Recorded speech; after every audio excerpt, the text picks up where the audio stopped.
Savitri by Sri Aurobindo. Author's note: the tale of Satyavan and Savitri is recited in the Mahabharata as a story of conjugal love conquering death. But this legend is, as shown by many features of the human tale, one of the many symbolic myths of the Vedic cycle. Satyavan is the soul carrying the divine truth of being within itself, but descended into the grip of death and ignorance. Savitri is the divine word, daughter of the sun, goddess of the supreme truth who comes down and is born to save. Ashwapati, the lord of the horse, her human father, is the lord of tapasya, the concentrated energy of spiritual endeavor that helps us to rise from the mortal to the immortal planes. Dyumatsena, lord of the shining hosts, father of Satyavan, is the divine mind, here fallen blind, losing its celestial kingdom of vision, and through that loss its kingdom of glory. Still, this is not a mere allegory. The characters are not personified qualities, but incarnations or emanations of living and conscious forces with whom we can enter into concrete touch, and they take human bodies in order to help man and show him the way from his mortal state to a divine consciousness and immortal life. Sri Aurobindo. Part 1, Books 1 to 3. Book 1, The Book of Beginnings. Canto 1, The Symbol Dawn. It was the hour before the gods awake. Across the path of the divine event, the huge foreboding mind of night, alone in her unlit temple of eternity, lay stretched immobile upon silence's march. Almost one felt, opaque, impenetrable, in the sombre symbol of her eyeless muse, the abyss of the unbodied infinite, a fathomless zero occupied the world.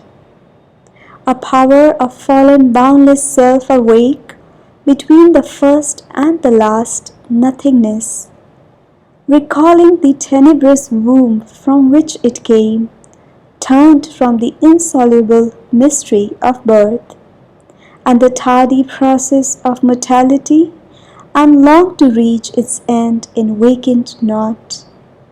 As in a dark beginning of all things, a mute featureless semblance of the unknown, repeating forever the unconscious act, prolonging forever the unseen will, cradled the cosmic drowse of ignorant force, whose moved creative slumber kindles the suns and carries our lives in its somnambulist whirl. Athwart the vain enormous trance of space, its formless stupor without mind or life, a shadow spinning through a soulless void, thrown back once more into unthinking dreams. Earth wheeled abandoned in the hollow gulfs, forgetful of her spirit and her fate. The impassive skies were neutral, empty, still.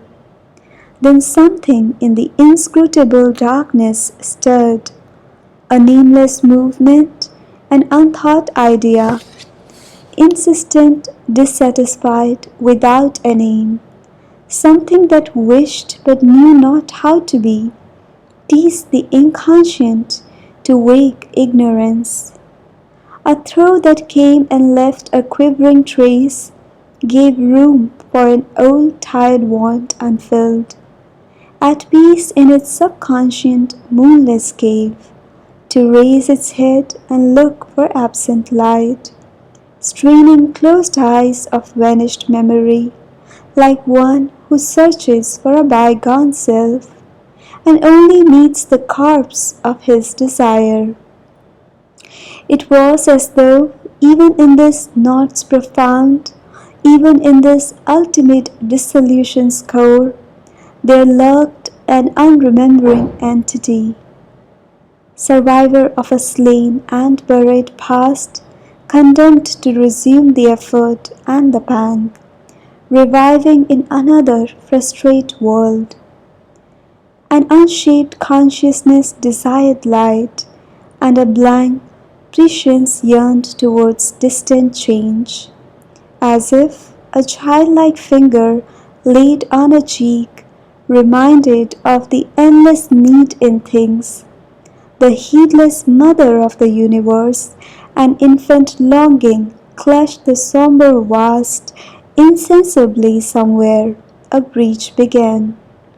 A long lone line of hesitating hue, like a vague smile tempting a desert heart, troubled the far rim of life's obscure sleep, arrived from the outer side of boundlessness. An eye of deity peered through the damp deeps, a scout in a reconnaissance from the sun. It seemed amid a heavy cosmic rest, the torpor of a sick and weary world, to seek for a spirit soul and desolate, too fallen to recollect forgotten bliss. Intervening in a mindless universe, its message crept through the reluctant hush, calling the adventure of consciousness and joy, and conquering nature's disillusioned breast, compelled renewed consent to see and feel. A thought was sown in the unsounded void, a sense was born within the darkness's depths, a memory quivered in the heart of time, as if a soul long dead were moved to live. But the oblivion that succeeds the fall had blotted the crowded tablets of the past, and all that was destroyed must be rebuilt, and old experience labored out once more. All can be done if the God touch is there. A hope stole in that hardly dared to be, amid the night's forlorn indifference, as if solicited in an alien world, with timid and hazardous instinctive grace. Orphaned and driven out to seek a home, an errant marvel with no place to live, into a far-off nook of heaven there came a slow, miraculous gesture's dim appeal. The persistent thrill of a transfiguring touch persuaded the inert black quietude, and beauty and wonder disturbed the fields of God. A wandering hand of pale enchanted light that glowed along a fading moment's brink, fixed with gold panel and opalescent hinge, a gate of dreams ajar on mystery's verge, one loosened corner windowing hidden things, forced the world's blind immensity to sight. The darkness failed and slipped like a falling cloak from the reclining body of a god. Then, through the pallid rift that seemed at first hardly enough for a trickle from the suns, outpoured the revelation and the flame. The brief perpetual sign recurred above, a glamour from unreached transcendences, iridescent with the glory of the unseen. A message from the unknown immortal light, ablaze upon creation's quivering edge. Dawn built her aura of magnificent hues, and buried its seed of grandeur in the hours. An instant's visitor the Godhead shone. On life's thin border awhile the vision stood, and bent over earth's pondering forehead curve, interpreting a recondite beauty and bliss. In colors, hieroglyphs of mystic sense, It wrote the lines of a significant myth, telling of a greatness of spiritual dawns. A brilliant quote penned with the sky for page. Almost that day the Epiphany was disclosed, of which our thoughts and hopes are signal flares. A lonely splendor from the invisible goal almost was flung on the opaque inane. Once more a tread perturbed the vacant vast, infinity's centre, a face of rapturous calm parted the eternal lids that open heaven. A form from far beatitude seemed to near, ambassadress twixt eternity and change. The omniscient goddess leaned across the breadths that wrap the fated journeyings of the stars, and saw the spaces ready for her feet. Once she half looked behind for her veiled son, then thoughtful went to her immortal work.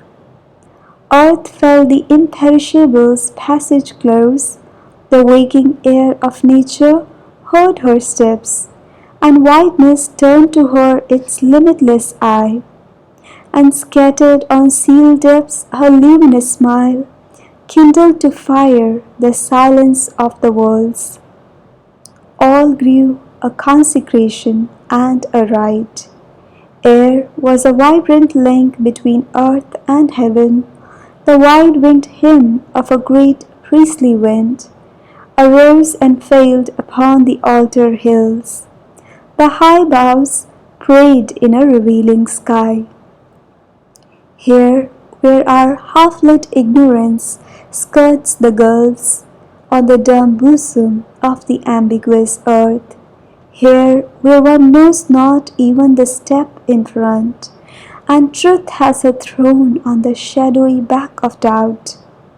On this anguished and precarious field of toil, outspread beneath some large indifferent gaze, impartial witness of our joy and bale, our prostrate soil bore the awakening ray. Here too the vision and prophetic gleam lit into miracles common, meaningless shapes. Then the divine afflatus spent withdrew, unwanted, fading from the mortal's range. A sacred yearning lingered in its race, the worship of a presence and a power too perfect to be held by death-bound hearts, the prescience of a marvelous birth to come. Only a little the godlight can stay. Spiritual beauty illumining human sight lines with its passion and mystery matter's mask, and squanders eternity on a beat of time. As when a soul draws near the cell of birth, adjoining mortal time to timelessness, a spark of deity lost in matter's script, its lustre vanishes in the inconscient plains. The transitory glow of magic fire, so now dissolved in bright accustomed air. The message ceased and waned the messenger. The single call, the uncompanioned power, drew back into some far-off secret world the hue and marvel of the supernal beam. She looked no more on our mortality. The excess of beauty, natural to God-kind, could not uphold its claim on time-born eyes.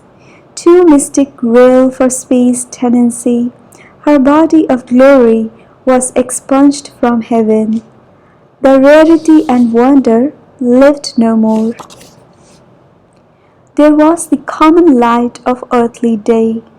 Affranchised from the respite of fatigue, once more the rumour of the speed of life pursued the cycles of her blinded quest. All sprang to their unwearying daily acts. The thousand peoples of the soil and tree obeyed the unforeseen instant's urge, and leader here with his uncertain mind, alone, who stares at the future's covered face, man lifted up the burden of his fate. And Savitri too awoke among these tribes that hastened to join the brilliant summoner's chant, and, lured by the beauty of the apparent ways, acclaimed their portion of ephemeral joy. Akin to the eternity when she came, no part she took in this small happiness, a mighty stranger in the human field, the embodied guest within made no response. The call that wakes the leap of human mind, its checkered eager motion of pursuit, its fluttering hued illusion of desire, visited her heart like a sweet alien note. Time's message of brief light was not for her.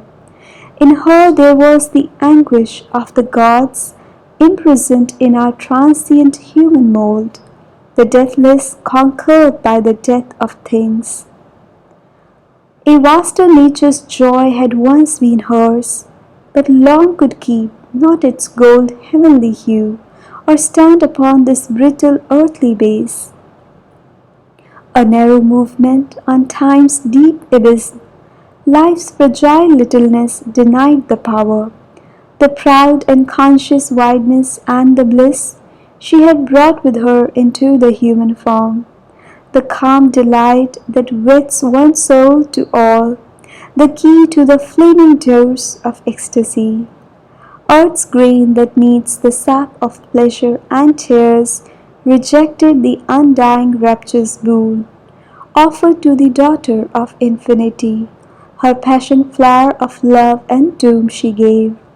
In vain now seen the splendid sacrifice, a prodigal of her rich divinity, herself and all she was, she had lent to men, hoping her greater being to implant, and in their bodies' lives acclimatize, that heaven might native grow on mortal soil. Hard is it to persuade earth nature's change. Mortality bears ill the eternal's touch. It fears the pure divine intolerance of that assault of ether and of fire. It murmurs at its sorrowless happiness, almost with hate repels the light it brings. It trembles at its naked power of truth and the might and sweetness of its absolute voice, inflicting on the heights the abyss's law. It sullies with its mire heaven's messengers. Its thorns of fallen nature are the defense it turns against the Saviour hands of grace. It meets the sons of God with death and pain, a glory of lightnings traversing the earth sea, their sun thoughts fading, darkened by ignorant minds, their work betrayed, their good to evil turned, the cross their payment for the crown they gave. Only they leave behind a splendid name. A fire has come and touched men's hearts and gone. A few have caught flame and risen to greater life. Too unlike the world, she came to help and save.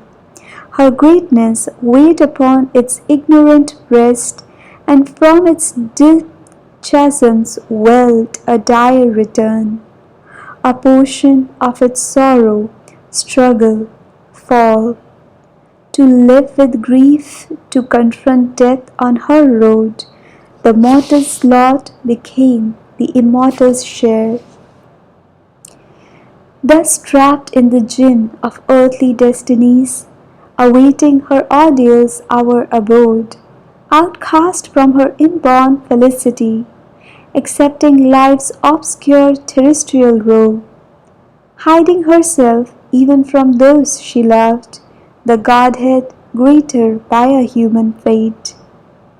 A dark foreknowledge separated her from all of whom she was the star and stay, too great to impart the peril and the pain.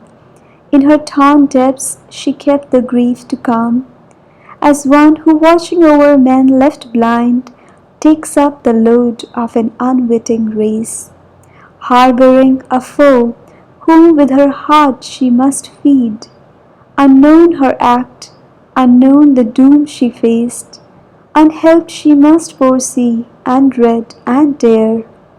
The long foreknown and fatal morn was here, bringing a noon that seemed like every noon. For nature walks upon her mighty way, unheeding when she breaks a soul alive, leaving her slain behind she travels on. Man only marks and God's all-seeing eyes. Even in this moment of her soul's despair, in its grim rendezvous with death and fear, no cry broke from her lips, no call for aid. She told the secret of her woe to none. Calm was her face, and courage kept her mute. Yet only her outward self suffered and strove. Even her humanity was half divine. Her spirit open to the Spirit in all, her nature felt all nature as its own. Apart, living within, all lives she bore. Aloof, she carried in herself the world. Her dread was one with the great cosmic dread. Her strength was founded on the cosmic mights. The universal mother's love was hers, against the evil at life's afflicted roots. Her own calamity, its private sign. Of her pangs she made a mystic, poignant sword. A solitary mind, a world-wide heart, to the lone immortal's unshared work she rose. At first life grieved not in her burdened breast, on the lap of earth's original somnolence, inert, released into forgetfulness. Prone it reposed unconscious on mind's verge, obtuse and tranquil like the stone and star, in a deep cleft of silence twixt two realms, she lay remote from grief, unsown by care, nothing recalling of the sorrow here. Then a slow faint remembrance shadow-like moved, and sighing she laid her hand upon her bosom, and recognized the close and lingering ache, deep, quiet, old, made natural to its place, but knew not why it was there, nor whence it came. The power that kindles mind was still withdrawn. Heavy, unwilling were life's servitors, like workers with no wages of delight. Sullen, the torch of sense refused to burn. The unassisted brain found not its past. Only awake earth nature held the frame, but now she stirred. Her life shared the cosmic load. At the summons of her body's voiceless call, her strong, far-winging spirit travelled back, back to the yoke of ignorance and fate, back to the labor and stress of mortal days, lighting a pathway through strange symbol dreams, across the ebbing of the seas of sleep. Her house of nature felt an unseen sway, illumined swiftly were life's darkened rooms, and memory's casements opened on the hours, and the tired feet of thought approached her doors. All came back to her, earth and love and doom. The ancient disputants encircled her, like giant figures wrestling in the night. The Godheads from the dim inconscient born awoke to struggle and the pang divine, and in the shadow of her flaming heart, at the sombre center of the dire debate, a guardian of the unconsoled abyss, inheriting the long agony of the globe. A stone-still figure of high and godlike pain stared into space with fixed, regardless eyes that saw grief's timeless depths but not life's goal. Afflicted by his harsh divinity, bound to his throne, he waited unappeased the daily oblation of her unwept tears. All the fierce question of men's hours relived, the sacrifice of suffering and desire, earth offers to the immortal ecstasy, begin again beneath the eternal hand. Awake, she endured the moment's serried march, and looked on this green, smiling, dangerous world, and heard the ignorant cry of living things. Amid the trivial sounds, the unchanging scene, her soul arose confronting time and fate. Immobile in herself, she gathered force. This was the day when Satyavan must die. End of Canto 1.